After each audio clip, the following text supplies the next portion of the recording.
Но като човек пътува от 2022 с Симеоновски лифт, така преживях наистина състоянието му, защото в един момент малко повече се страхуваше.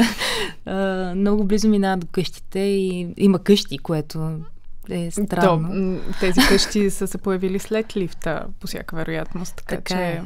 Нали, вероятно е можело да се прецени, нали, така си мисля, може и да греша.